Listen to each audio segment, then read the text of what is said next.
여기 머리가 하얗게 센 한 노인이 있습니다. 매우 수척해 보이고 둥이 다 굽어 있습니다. 그의 얼굴과 몸에 난 상처들은 얼굴에 있는 주름살과 함께 그의 인생이 얼마나 험난했는가를 여실히 보여주고 있습니다. 한참을 엎드려 기도하더니 붓을 들어 글을 쓰기 시작합니다. 그러다가 감격에 겨워 글을 도저히 쓸 수가 없습니다. 깊은 한숨을 쉬고 다시 마음을 가다듬은 채 그는 글을 써내가기 시작합니다. 때로는 인상을 찌푸리며 분노하기도 하고, 때로는 눈물을 주체할 수 없어 눈물을 닦으며 글을 씁니다. 때로는 두 손을 들고 찬양하다가 글을 씁니다.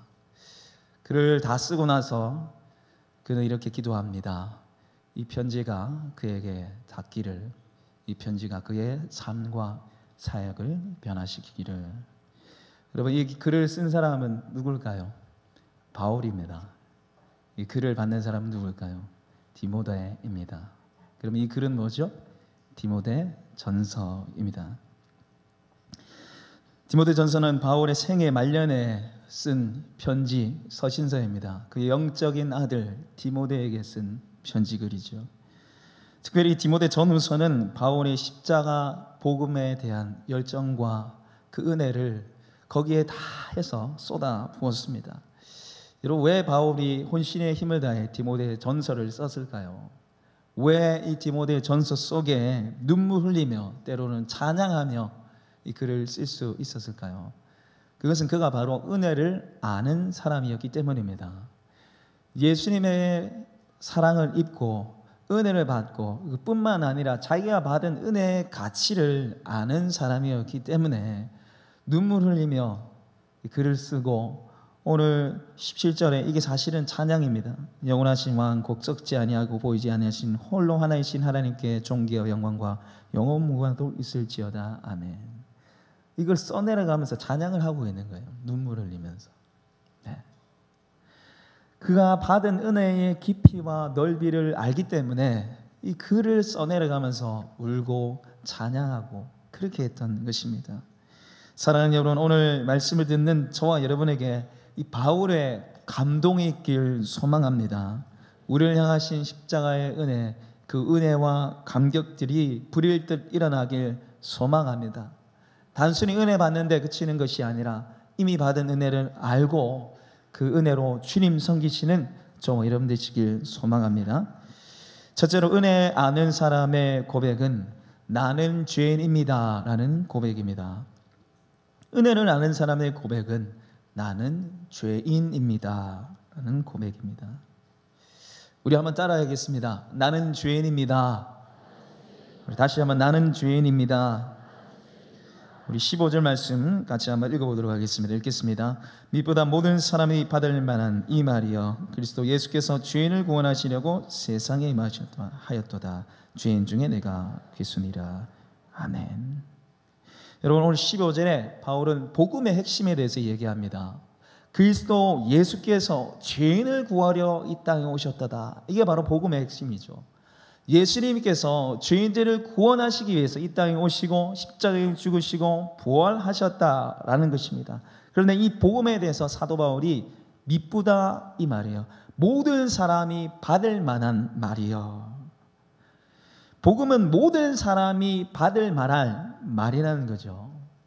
예수님을 안 믿는 사람이든 예수님을 믿는 사람이든 관계없이 모두에게 복음이 필요하다는 것입니다.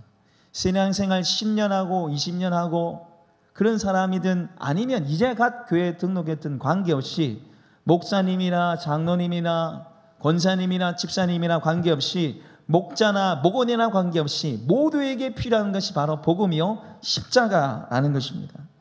사랑하는 여러분, 지금 여러분에게 복음이 필요하다는 것 여러분 믿고 계십니까? 나에게 십자가의 은혜가 필요하다는 것 여러분 믿고 계십니까? 매일매일 삶 속에서 나를 용서하시고 나를 받아주시는 그 십자가의 은혜와 사랑에 여러분 감사하고 있습니까? 혹시 여러분에게 십자가는 희미해진 십자가, 익숙해진 십자가, 빛바랜 십자가가 아닌지요? 예수님의 십자가는 처음 예수 믿을 때만 필요한 게 아닙니다. 신앙생활 이장 막 시작할 때 필요한 게 십자가의 은혜가 아니에요. 우리의 평생에 천국 가는 그날까지 우리에게 필요한 것이 십자가의 은혜인 줄 믿습니다. 바울은 이 복음, 그리스도 예수께서 죄인을 구하러 이 땅에 오셨도다, 이 말씀을 자기에게 적용해요. 그러면서 이렇게 얘기합니다. 죄인 중에 내가 괴수니라. 우리 다시 한번 15절 말씀 다시 한번 읽어보겠습니다. 읽겠습니다. 믿보다 모든 사람이 받을 만한 이 말이여, 그리스도 예수께서 죄인을 구원하려 세상에 임하셨다 하였도다. 죄인 중에 내가 괴수니라. 아멘. 여러분, 바울은 평생 복음을 위해 살았습니다. 매를 맞든지 감옥에 갇혔든지 관계없이 예수께서 십자가 복음을 전했던 사람입니다. 그 누구보다 복음이 뭔지 아는 사람이에요. 복음을 누렸던 사람입니다. 그런데 오늘 이 모든 사람이 받을 만한 이 말이여, 이렇게 얘기하고 나서 그 모든 사람 중에 가장 복음이 필요한 사람이 있는데 그 사람이 바로 자기 자신이라는 거죠. 왜요? 죄인 중에 괴수이기 때문에. 죄인 중에 괴수라는 것은 죄인들 중에 괴물과 같은 죄인이라는 거예요. 가장 악독하고 악랄한 죄인이 바로 자기 자신이라는 거죠. 모든 사람에게 복음이 다 필요하지만 그 중에 나에게 가장 필요하다. 왜냐하면 나는 죄인 중에 괴수이기 때문에, 가장 악랄한 죄인이기 때문에 이 복음의 은혜가 필요한 사람이 바로 자기라는 것입니다. 여러분, 바울은 초창기에 쓴 고린도전서에 자신을 소개할 때 이렇게 얘기했습니다. 우리 고린도전서 15장 9절 말씀 우리 같이 한번 찾아보도록 하겠습니다. 고린도전서 15장 9절 말씀입니다. 282페이지에 있습니다. 고린도전서 15장 9절.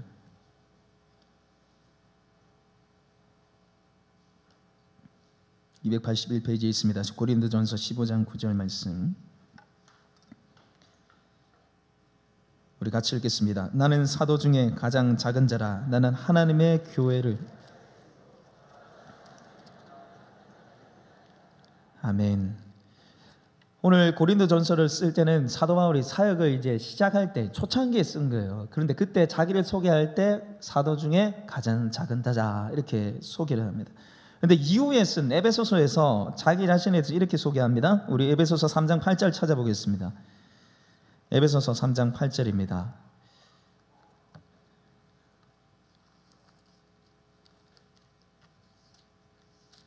에베소서 3장 8절. 우리 신약 313페이지에 있습니다. 에베소서 3장 8절.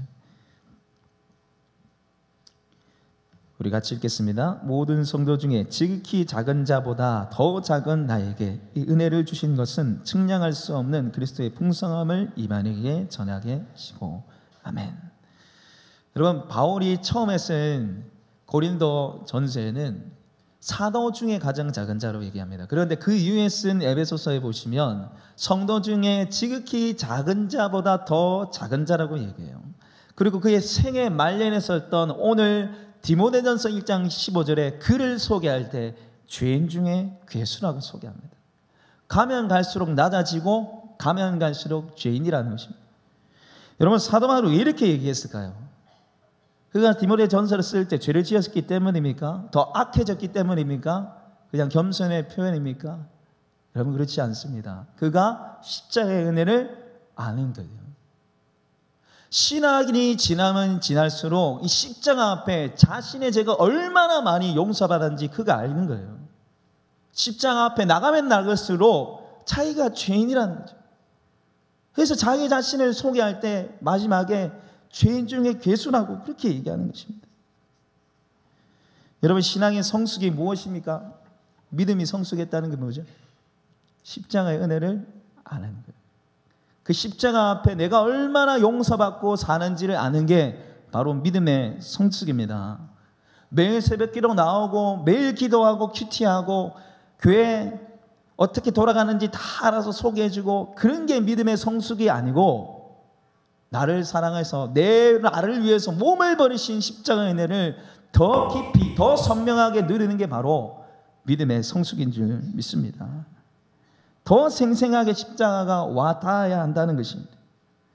사랑하는 여러분 삶 속에 이 십자가의 은혜가 분명하고 선명해지고 있습니까? 날이 갈수록 달이 갈수록 정말 내가 죄인인데 예수님의 은혜로 내가 구원받았고 지금도 나를 용서하시고 용납하신다는 거, 여러분 그거 누리고 살고 계십니까?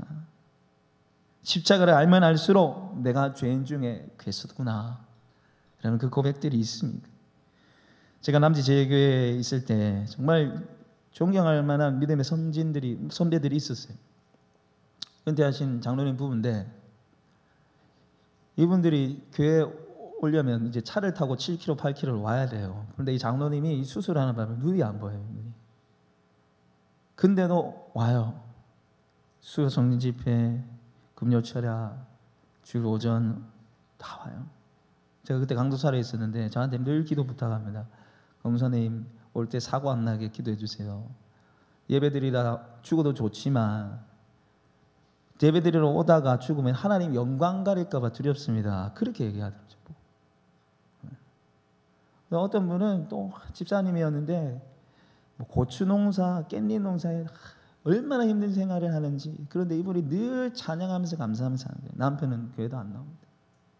결국에는 남편이 집사님이 되고 이분이 권사님이 되고 물질의 복이 그게 임하더라고요. 그리고 제가 기억에 남는 한 분은 이제 은퇴하신 권사님이었는데 이분이 젊은 시절에 자기 집을 교회를 바쳤습니다. 그래서 남지제일교회가 시작됐어요. 그만큼 교회에 충성 봉사하신 분인데 남지제일교회 담임 목사님이었던 김충기 목사님하고 신방하러 같이 가면 이분이 계속 얘기한 게 뭐냐면, 아이고 내가 죄인인데 하나님 앞에 어떻게 있습니까? 내가 죄가 많은데 하나님 앞에 서는 게 너무 두렵습니다. 갈 때마다 그 얘기를 하시는 거예요. 근데 제가 보니까 이분은 죄를 지을 수 없는 분이에요.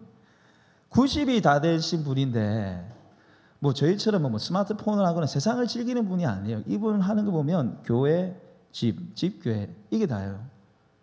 계속 그 자리에 왔다 갔다 하시는 분이에요.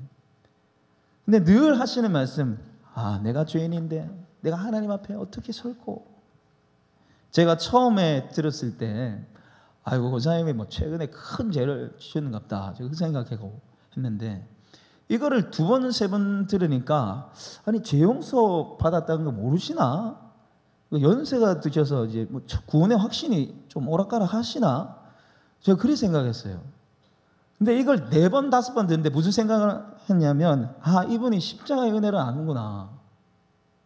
용서받고 살고 있다는 거, 그걸 너무나 체험하고 사시는 거야. 그게 저한테 찾아왔어요. 사랑하는 여러분, 우리 주님은 빛이십니다. 빛.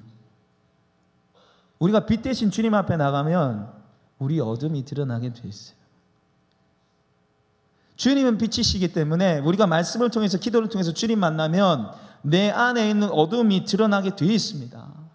그래서 내가 죄인이라고 고백할 수밖에 없다라는 것이죠. 여러분, 예수님께서 여러분 죄를 위해서 십자가에 죽으셨다는 거 믿으십니까? 여러분의 죄를 위해서 몸을 찢으시고 피 흘리셨다는 거 여러분 믿으십니까? 여러분 그걸 아는데 그저 믿는 것만으로 끝날까요? 우리가 오늘도 죄짓고 내일도 죄짓고 계속해서 죄짓고 사는데 예수 믿으면 천국 간다, 끝, 이걸로 끝나는 게 여러분 정상이겠습니까? 여러분 십자가 은혜에 대한 감동과 감격이 있습니까? 매일매일 예수님의 십자가 때문에 감격하고 감사하고 살고 있습니까? 내 죄 때문에 돌아가신 그 예수님 바라보면서 통회하고 가슴 아파하고 이러면 있습니까?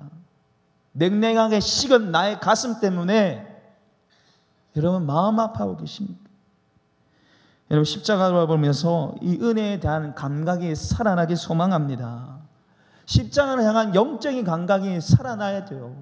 십자가 바라보면서 나를 이렇게 사랑하셨구나, 십자가 바라보면서 오늘도 내가 용서받는 죄인이구나, 여러분 그 감각이 살아나기 소망합니다. 십자가 못 박히신 예수님께 우리가 올려드릴 수 있는 최고의 영광이 무엇이겠습니까? 예수님 십자가에 못 박혔는데 그 십자가에 못 박히신 예수님이 우리에게 가장 원하시는 게 무엇일까요? 죄를 고백하는 것입니다. 십자가에 못 박힌 예수님께 우리가 올려드릴 수 있는 최고의 영광은 죄를 고백하는 거예요.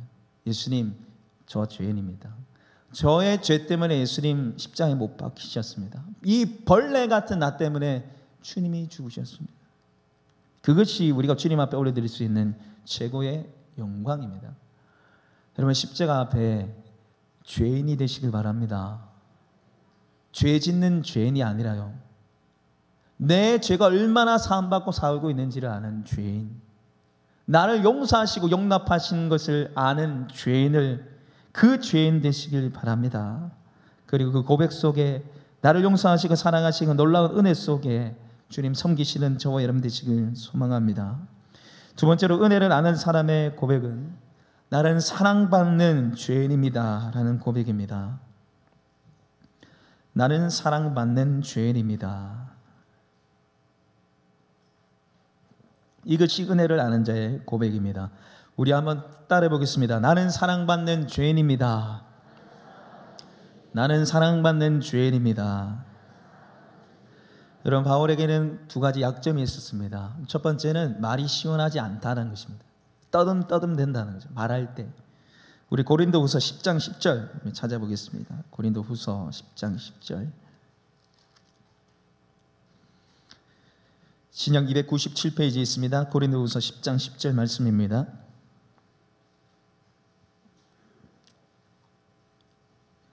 같이 읽겠습니다. 그들의 말이, 그의 편지들은 무게가 있고 힘이 있으나 그가 몸으로 대할 때는 약하고 그 말도 시원하지 않다 하니. 아멘. 그의 말이, 그들의 말이, 이제 조롱했던 사람들의 말이 뭐냐면, 그의 편지, 사도 바울이 쓴 편지들 서신서를 보니까 말이 힘이 있고 좀 다르다는 거죠. 그러나 만나보면은 이 말이 이상하다는 거예요. 떠듬떠듬 된다는 거죠. 이때 당시 수사학이 굉장히 발달했습니다. 그 발달한 이유가 사람 모아놓고 얘기했던 게 굉장히 많았거든요. 사람들이 그걸 하고 살았어요. 사람도 모으고 자기 이야기하고. 근데 바울을 보니까 사람들 다 모아놓고 얘기하는데 이 말을 잘 못하는 거예요. 복음을 말로 전해야 되는데 말을 떠듬떠듬 되니까 이게 사도 바울의 약점인 거예요. 그리고 막 조롱도 하는 거다. 놀리는 거예요. 사도 바울의 두 번째 약점은 그가 과거의 피박자, 박해자였다는 것입니다. 우리 사도행전 8장 3절 우리 찾아보겠습니다. 사도행전 8장 3절 말씀. 사도행전 8장 3절입니다. 200페이지에 있습니다. 신약성경 200페이지 사도행전 8장 3절 말씀.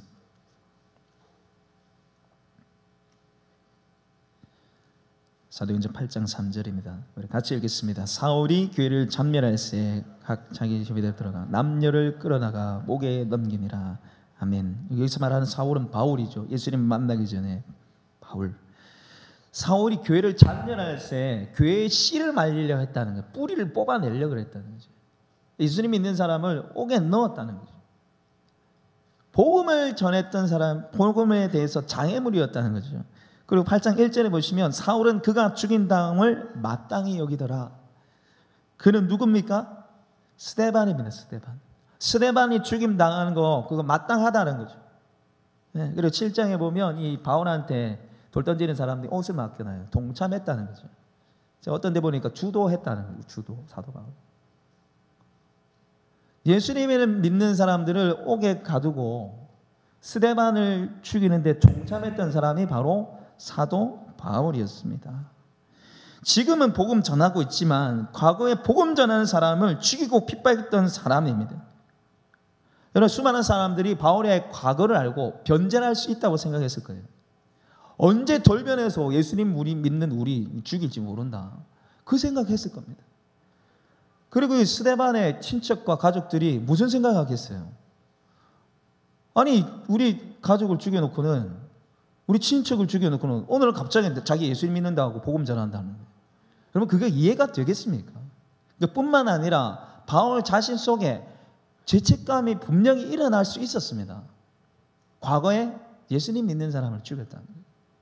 예수 핍박했다는 것 때문에 자책감에 시달리는 게 당연했어요. 그런데 여러분, 오늘 디모데 전서를 쓰고 있는 바울에게는 그 죄책감이 없습니다. 그 모든 것을 다 털어버렸습니다. 왜 그랬습니까? 그를 긍휼히 여기시는 하나님 때문입니다. 우리 13절 말씀, 우리 본문 13절 말씀 다시 한번 읽어보겠습니다. 디모데전서 1장 13절 같이 읽겠습니다. 내가 전에는 비방자여 박해자여 폭행자였으나 도리어 긍휼을 입은 것은 내가 믿지 않을지 알지 못하고 행하였습니다. 아멘. 자신의 과거에 대해서 핍박자, 박해자, 폭행자였다, 복음의 원수, 장애물이었다 이렇게 소개하는 거예요. 그런데 이런 나를 긍휼히 여기셨다는 거죠. 하나님 긍휼을 입은 것은. 그리고 14절에 같이 읽어보겠습니다. 우리 주의 은혜가 그리스도 예수 안에 있는 믿음과 사랑과 함께 넘치도록 풍성하였도다. 이런 비방자, 박해자한테 우리 주님의 은혜가 풍성하게 임했다는 거죠. 자신의 과거의 죄의 허물들을 그냥 덮어주신 게 아니고 풍성한 은혜로 깨끗하게 씻겨주시고 회복시켜 주셨다는 거죠. 그래서 바울이 죄책감을 털어버릴 수 있었습니다. 사람들이 조롱해도 말 떠듬댄다. 네 과거에 예수 믿는 사람 죽였잖아. 누가 뭐라 해도 바울은 흔들리지 않았던 거예요. 자신 속에 있는 죄책감 때문에 흔들릴 수 있었던 불구하고 흔들리지 않았다는 거예요. 왜? 그를 바라보신 하나님 때문에. 그를 어떻게 바라보시는지 그가 너무너무 잘 알고 있었어요. 하나님이 자기를 어떻게 바라보시는지. 여러분, 저와 여러분에게 이런 은혜가 임하길 소망합니다. 과거의 죄에 시달려 사는 인생이 아니라 남들이 말하는 나로 사는 게 아니고요, 내가 생각하는 나 자신이 아니라 하나님의 눈, 하나님의 말씀으로 여러분 살아가시는 저와 여러분 되시길 바랍니다. 사랑하는 여러분, 혹시 남들이 말하는 나로 살지 않습니까? 세상이 말하는 나로 살지 않습니까? 너 왜 이렇게 가난해? 너 왜 이렇게 못생겼어? 너 왜 이렇게 느려? 너 왜 이렇게 뚱뚱해? 너는 왜 하나도 제대로 하는 게 없어? 너 평생 그렇게 살다가 죽을 거예요. 여러분, 그 말 한마디에 상처받고 그게 나인 줄 알아요. 쓸모없는 존재, 있으나 마나한 존재, 없으면 더 좋은 존재, 그게 나라고 여러분 생각하고 살지 않습니까? 사랑하는 여러분, 우리는 어떤 존재입니까? 누가 진짜 내가 누구인지 말해줄 수 있습니까? 누가 나의 가치에 대해서 정확하게 얘기해 줄 수 있습니까? 바로 하나님입니다. 하나님이 내가 누구인지 어떤 존재인지 정확하게 말해줄 수 있습니다. 우리 하나님 어떻게 말씀하십니까? 우리 로마서 5장 8절 말씀 찾아보도록 하겠습니다. 로마서 5장 8절 말씀입니다.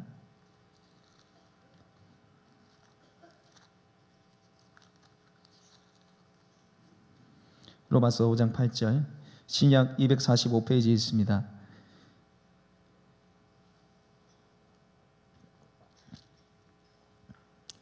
로마서 5장 8절입니다. 우리 같이 읽겠습니다. 우리가 아직 죄인 되어 있을 때에 그리스도께서 우리를 위하여 죽으심으로 하나님께서 우리에게 대한 자기 사랑을 확증하셨느니라. 아멘. 여러분, 하나님께서 여러분 사랑하신다는 거 믿으십니까? 여러분 어떻게 알죠? 하나님 여러분 사랑한다는 거. 우리 맨날 죄 짓고 살잖아요. 그런데 하나님 나 사랑한다는 거 어떻게 합니까? 십자가죠. 나를 위해서 죽으셨잖아요. 그러면 하나님이 나를 사랑한다는 것 알 수 있습니다. 오늘 말씀해 보시면 우리가 아직 죄인 됐을 때, 내가 뭔가 하나님을 위해서 살 때가 아니에요. 뭔가 헌신할 때, 이렇게 예배 드릴 때가 아닙니다. 여전히 죄 속에 뒹굴고 살 때 예수님께서 죽어주셨다는 거죠. 이것이 바로 하나님께서 우리에게 대한 자기의 사랑의 확증이라는 거예요. 확실한 증거가 뭐냐? 예수님이 나를 위해서 십자가에 죽었다는 거죠. 여러분, 하나님의 사랑은 뜬구름 잡는 얘기가 아니에요. 말로만 하는 게 아닙니다. 아주 구체적이고 선명합니다. 그게 바로 십자가예요. 십자가.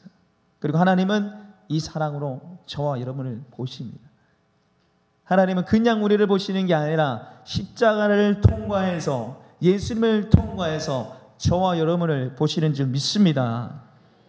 그래서 우리를 예수님처럼 보시는 것이죠. 우리 한번 따라 해보겠습니다. 하나님이 나를 예수님처럼 보신다. 다시, 하나님이 나를 예수님처럼 보신다. 예수님처럼 의롭고, 예수님처럼 보배롭고, 예수님처럼 존귀하게 우리 하나님이 우리를 바라보신다는 거죠.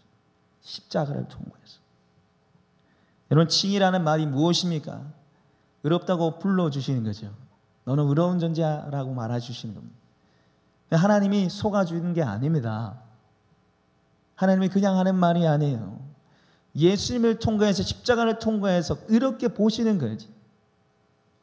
우리는 창세기 1장 1절부터 야곱계시록 끝장까지 단 하나의 말씀도 순종할 수 없지만 이 모든 것을 순종하신 예수님 때문에 우리를 그렇게 보신다. 여러분, 우리가 말씀을 지키고 행하며 살아야 됩니다. 순종해야 합니다. 그러나 우리가 구원받고 사랑받기 위해서가 아니라 이미 구원받고 사랑받았기 때문에 말씀대로 행해야 하는 것이죠. 뭔가 좀 더 사랑받고 얻어내기 위해서 신앙생활하는 게 아니고 이미 나를 사랑하시기 때문에. 여러분, 하나님의 사랑은 무한대입니다. 창세 전부터 저와 여러분을 택하셔서 무한대로 사랑하고 있습니다. 내가 뭘 좀 더 한다 해서 사랑하시는 게 아니고 더 못한다 해서 사랑 안 하시는 게 아니에요. 여전히 어제나 오늘이나 동일하게 사랑하는 줄 믿습니다. 바로 십자가를 통과해서 이렇게 나를 사랑하신다는 거죠. 근데 문제는 무엇입니까? 누가 문제입니까? 우리가 문제죠. 하나님은 십자가에 선글라스를 끼고 우리를 보는데 우리는 하나님 그렇게 안 본다는 거죠. 예수님을 통과해서 하나님 안 본다는 거예요. 그 신앙생활이 나한테 달려있어요.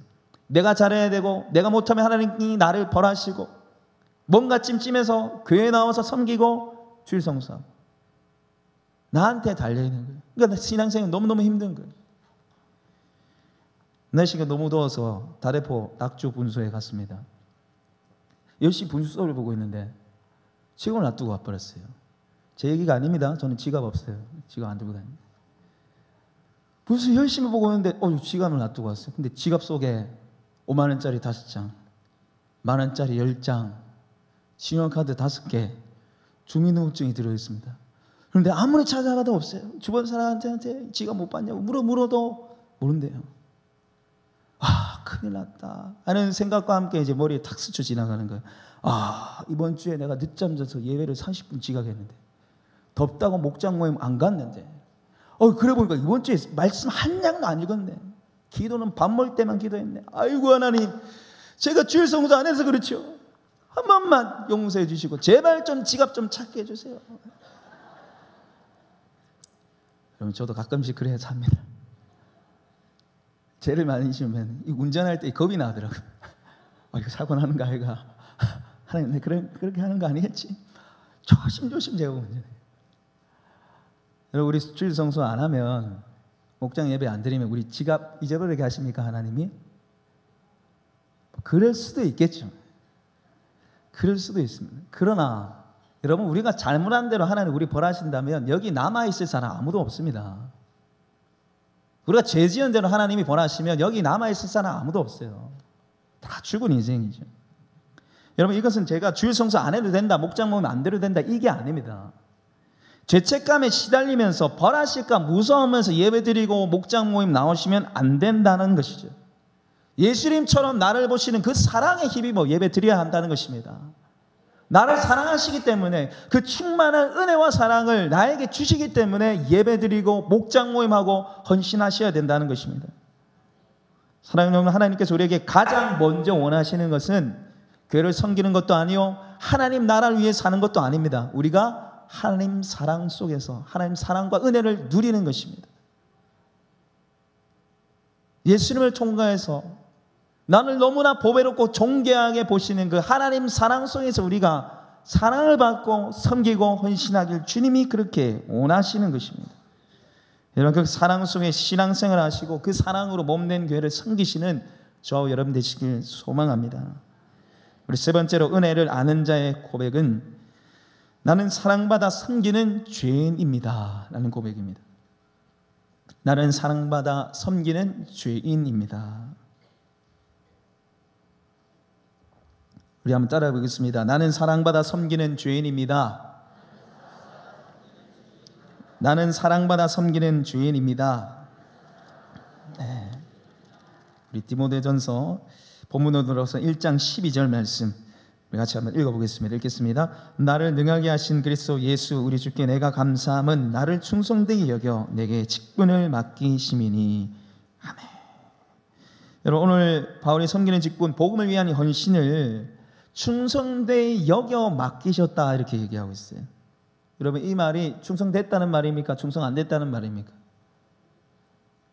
이 성경을 잘 이해하기 위해서는 성령 하나님의 은혜가 필요하고 그 다음에 국어를 잘해야 돼요. 충성되이 여겼다 이 말이 충성됐다는 말입니까? 충성 안 됐다는 말입니까? 충성 안 됐다는 말이에요. 충성 안 됐는데 충성된 것처럼 보신다는 겁니다. 여러분, 바울은 누가 봐도 충성된 사람이에요. 그의 헌신과 성경을 생각할 때 누가 봐도 충성된 사람이에요. 우리 고린도후서 11장 24절 27절 한번 찾아보겠습니다. 고린도후서 11장 24절 27절. 고린도서 11장 24절에서 27절까지 좀 길지만 같이 읽도록 하겠습니다. 신약 298페이지에 있습니다. 고린도후서 11장 24절에서 27절. 우리 같이 읽겠습니다. 유대인들에게 40에 하나 감한 매를 5번 맞았으며 3번 태장으로 맞고 1번 돌로 맞고 3번 파산하고 일주일을 깊은 바다에서 지냈으며 여러 번 여행하면서 강의 위험과 강도의 위험과 동족의 위험과 이방인의 위험과 시내의 위험과 광야의 위험과 바다의 위험과 거짓 형제 중에 위험을 당하고 또 수고하고 있으며 여러 번 자지 못하고 줄이며 목마르고 여러 번 굶고 춥고 헐벗었노라. 아멘. 여러분, 이 복음 때문에 유대인들에게 40에 감한 매를 5번이나 맞았대요. 태형을 3번 맞고 1번 돌로 죽임 당할 뻔하고 강도, 바다, 광야, 동족, 이방인, 거짓 형제들한테 죽임 당하는 그 위험을 그가 겪었다는 거예요. 수도 없이 굶고 헐벗고 복음 때문에 그렇게 했다는 거죠. 누가 봐도 충성된 자입니다. 누가 봐도 충성된 자입니다. 그러나 오늘 12절에 이렇게 얘기합니다. 나를 능하게 하신 그리스도 예수 우리 주께 감사함은 나를 충성되이 여겨 내게 직분을 맡기시니. 여러분, 이 말씀은 뒤에 나오는 박해자요 핍박자요 폭행자일 때 자기에게 직분을 맡겨주셨다는 거예요. 뭔가 복음 때문에 배를 골았을 때 네 충성되네, 그게 아니고요. 복음의 장애물로, 복음의 원수로 살아갈 때 이미 그를 충성되이 여겨서 복음을 위해 사는 직분자로 삼아주셨다. 그러니까 바울이 충성되이 여겼다는 이 단어를 사용하는 것입니다. 그리고 이 12절 보시면요, 나를 능하게 하신 그리스도 예수 우리 주께 감사함은, 하나님께 감사의 제목을 올려드리고 있어요. 원문에 보시면 이 감사하다는 이 말이요, 제일 앞으로 나와 있습니다. 가장 강조된 말이에요. 감사의 제목이 뭐냐? 내가 박해자요 폭행자일 때 나를 충성되이 여겨서 직분을 맡기신 그 하나님 바라보면서 감사했다는 것입니다. 뭔가 해서 감사한 게 아니고요, 충성되이 여겨서 직분을 맡기신 하나님, 감히 죄인인 나를, 복음의 장애물이었던 나를 써주시는 하나님에 대해서 그가 감사하게 여겼다는 것입니다. 사랑하는 여러분, 우리가 하나님을 섬기고 교회를 섬길 때 나를 충성되이 여기시는 하나님 바라보시면서 섬기셔야 됩니다. 여러분, 이 말은요, 목장 모임 열심히 참석하고 가정 오픈하고 헌신하고 충성하고 열심히 다 수고한 뒤에 너 충성되네, 이게 아닙니다. 그거 하기 전에 이미 우리를 충성스럽게 여긴다는 거예요. 하나님 우리에게 직분을 맡겨주실 때 목자, 교사, 중보기도 여러 가지 사역과 직분을 맡겨주셨을 때 그냥 맡겨준 게 아니라 이미 사역하기도 전에 너는 충성된 자야, 너 누구보다 잘할 거야, 그렇게 여기서 맡기셨다는 거죠. 그리고 여러분, 우리는 이 바울처럼 내가 감히 주님을 섬길 수 없는 죄인이라는 것을 인식하며 섬겨야 됩니다. 우리가 죄인인데 거룩하시고 존귀하신 하나님이 우리를 써주신 거잖아요. 여러분, 여러분에게는 나를 충성되이 여겨 직분을 맡기신 하나님께 대한 감사가 있습니까? 감히 죄인인 내가 하나님께서 자기 피로 사신 교회의 직분자요 섬기는 자라는 것 때문에 여러분 감사하고 계십니까? 제가 며칠 전에 제 초창기 신대원에 다닐 때 설교했던 영상들을 제가 찾아봤습니다. 지금부터 딱 10년 전입니다. 10년 전에 했던 그 설교 영상들을 제가 봤는데 보기 전에 볼까 말까 굉장히 제가 망설였습니다. 왜냐하면 제가 어떻게 설교했는지 제가 잘 알거든요. 설교 시작하기 전에 웁니다. 기도하면서. 설교하면서 울어요. 설교 마치면서 기도하면서 웁니다. 왜? 제가 죄인인 걸 알기 때문에. 하나님 앞에 너무 죄송해서 제가 정말 많이 울었어요. 죄인인데 감히 내가 하나님의 말씀을 전하다니. 입술 얼마나 많은 원망 불편을 쏟아냈는데 이 입술 가지고, 이 더러운 입술 가지고 하나님의 말씀을 전하니까 그게 너무너무 죄송한 거예요. 하나님. 제가 영상들 보면서 저 때가 너무 그립다. 그리운 정도가 아니라 저 때로 이제 돌아가야 된다는 거죠. 설교와 사역이 너무 익숙해지고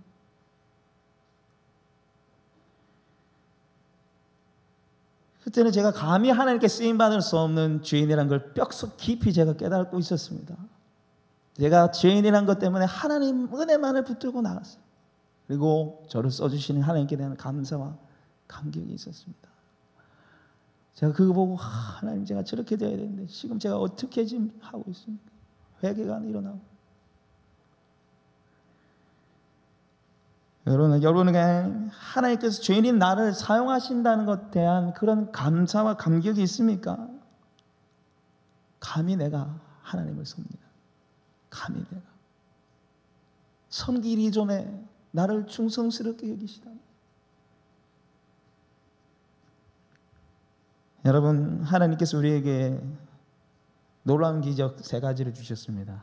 첫 번째는 예수님께서 우리를 위해서 죽으셨다는 것이죠. 이것이 놀라운 기적입니다. 우리가 아직 죄인 됐을 때 예수님이 우리를 위해서 죽어주셨어요. 두 번째 기적은 이 예수님이 믿어진다는 거예요.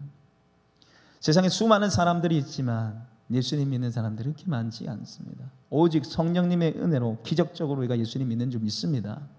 그리고 세 번째, 우리가 예수님을 감히 섬길 수 있다는 거죠. 죄인인 우리가 하나님을 가만히 섬길 수 있습니다. 여러분에게 이 3가지 기적이 충만하게 임하기를 소원합니다. 예수님께서 나를 위해서 죽으시고 그 예수님이 내가 믿어지고 죄인인 내가 감히 하나님을 섬길 수 있게 하셨다는 것. 여러분, 이 기적의 은혜가 충만하게 임하기 원합니다.